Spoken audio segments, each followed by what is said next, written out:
Hi guys, welcome back to my another podcast. आज बात करते हैं ऐसे कॉपी कैट के बारे में जिसको ना कॉपी करने के अलावा और कोई काम नहीं है लाइफ में।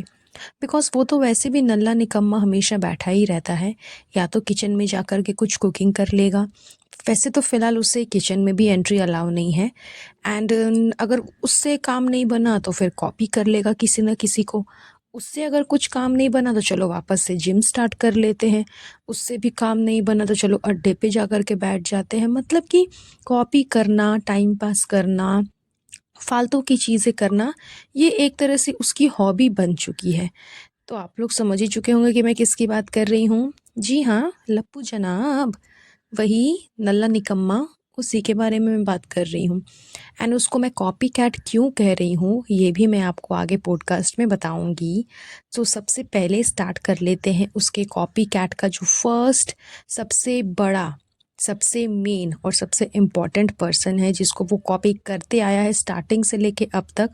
वो आप सबको पता है, SRK है। SRK की हर चीज़ को उसको कॉपी करना है, चाहे फिर बालों की हेयर स्टाइल हो, उनका लुक हो, उनकी एक्टिंग, मतलब एक्टिंग की जो भी स्किल्स है उसको कॉपी करना हो, या फिर उनके पोजेज़, जो पोज़ वो मारते हैं SRK, उन सब चीज़ों को कॉपी करना है।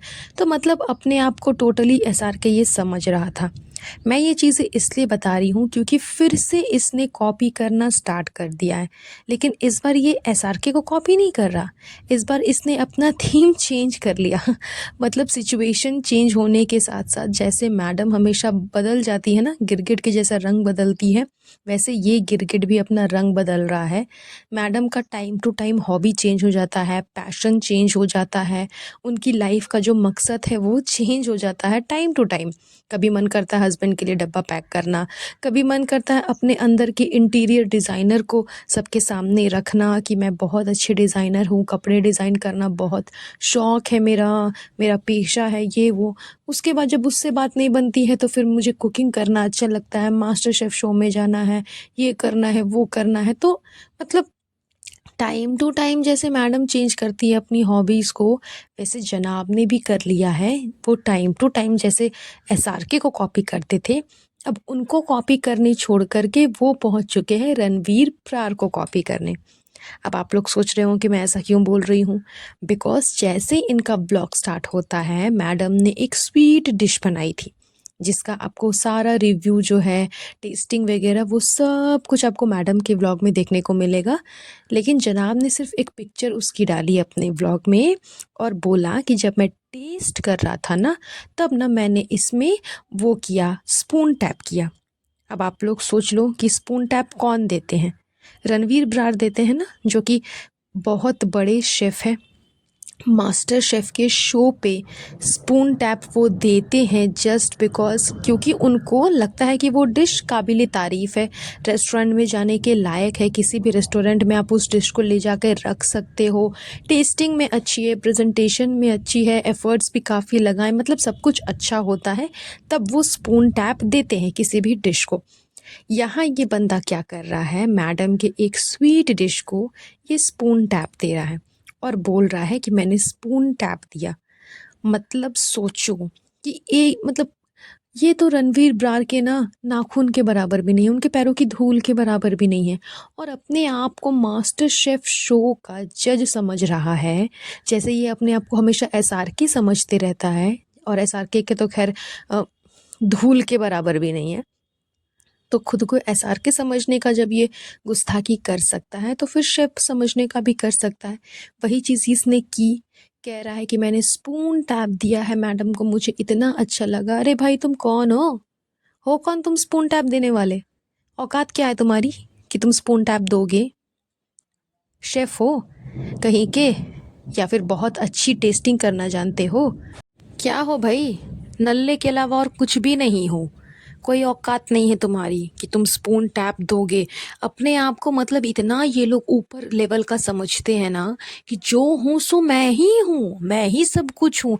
कहीं से भी किसी का कोई भी चीज़ देख लिया ना कि वो इंसान इस चीज़ को अपना सिग्नेचर बना लिया है, उस चीज़ को कॉपी करना मतलब इसका आदत हो चुका है। चाहे वो स्पून टैप हो या फिर कोई कमेंट्स हो या फिर समथिंग कुछ और हो, कुछ भी किसी भी सेलिब्रिटी शो पे किसी भी जज ने अगर किसी चीज़ को अपना सिग्नेचर बना लिया है ना कि उनका ये सिग्नेचर है कि वो इस तरह से करते हैं, अगर उनको वो चीज़ पसंद आती है, चाहे वो किसी भी शो का हो, डांसिंग हो, सिंगिंग हो, कुकिंग हो, किसी भी शो में, तो बस उस चीज़ को कॉपी कर लेना इस जनाब की आदत हो चुकी है।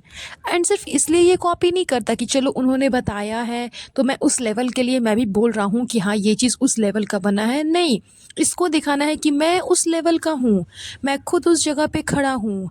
अगर जज ने स्पून टैप दिया है तो मैं भी जज बन के तुमको स्पून टैप दे रहा हूँ, मैं भी जज हूँ, मुझे बहुत अच्छी सी टेस्टिंग करने आती है, मुझे सारी नॉलेज है। अबे यार, तुझको मैं क्या ही बोलूँ, मतलब खाना बनाना और खाना बना करके प्रेज़ेंट करना उसको अच्छे से प्लेट पे, उसके बाद उसे इस टाइप का बनाना कि वो उस लेवल का बन सके, मास्टर शेफ़ लेवल का बन सके, उसका तुझको कुछ भी नहीं आता।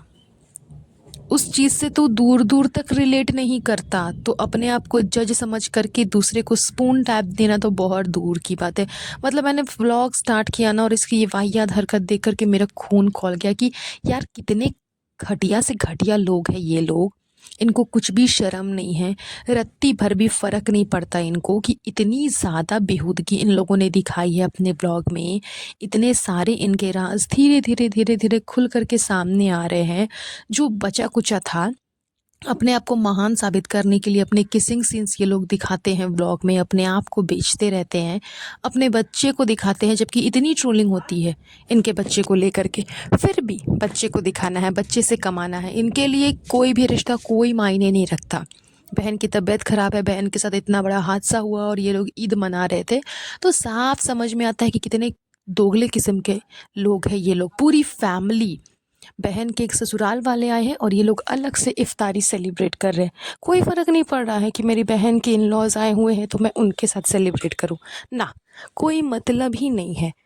ये लोग इस लेवल तक गिर चुके हैं कि इनको अपने आगे कोई नज़र नहीं आता, ना फ्रेंड, ना कलीग, ना इनके घर पे जो काम करते हैं वो, ना इनके आसपास जो रहते हैं वो, कोई किसी से मतलब नहीं। सिर्फ ड्रामा करने दे दो तो हाँ धर्मदादा ने ये किया था, धर्मदादा ने वो किया था, धर्मदादा ऐसे हैं, धर्मदादा वैसे हैं, मतलब सिर्फ ड्रामा करने दे दो ना तो कैमरा के आगे भरपूर ड्रामा करेंगे। टिपिकल ड्रामेबाज है ये लोग, प्रॉपर जो ड्रामेबाज होते हैं ना वैसे के वैसे ड्रामेबाज है ये लोग कि कैमरा ऑन हुआ तो कुछ और जैसे ही कैमरा बंद हुआ तो कुछ और।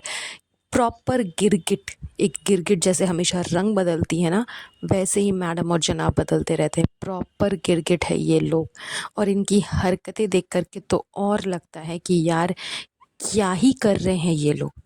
क्यों इन लोगों पे इतना लोग भरोसा करते हैं और इनको ट्रस्ट करते हैं, मतलब इतने घटिया हैं, इतने घटिया हैं, अपने आप को किसी भी लेवल में पहुंचाने के लिए, अपने आप को किसी भी स्टैंडर्ड तक दिखाने के लिए कुछ भी कर सकते हैं। किसी के भी टैग को उठा लिया, किसी के भी सिग्नेचर को उठा लिया कि वो सिग्नेचर मेरा हो गया, वो टैग मेरा हो गया, मैं उसके जैसा बन रहा हूँ तो मैंने उसको कॉपी किया है, तो मैंने उसके जैसा हेयर स्टाइल किया, तो उसके जैसा मेकअप किया, तो उसके जैसा ड्रेसिंग सेंस किया, मतलब कुछ भी, मेरा घर उससे मिलता जुलता है, मेरा घर उससे रिलेटेड है, मेरे घर का इंटीरियर मैंने उसके घर का देख करके किया, मतलब कुछ भी कर सकते हैं, कुछ भी अपने आप को महान साबित करने के लिए। इस लेवल के घटिया हैं ये लोग। सो जनाब नल्ला निकम्मा, अपने आप को अपने औकात तक रखो, उससे आगे बढ़ने की ज़रूरत नहीं है। जितनी तुम्हारी औकात है ना तुम बस वहीं तक रहो, ज़्यादा शेफ़ बनने की कोशिश मत करो। That's all. आज का ये पॉडकास्ट बस यहीं पर एंड करेंगे। बहुत जल्द मिलूंगी आप लोगों से नए पॉडकास्ट पे, तब तक अपना ध्यान रखिएगा। Have a nice day. Bye bye.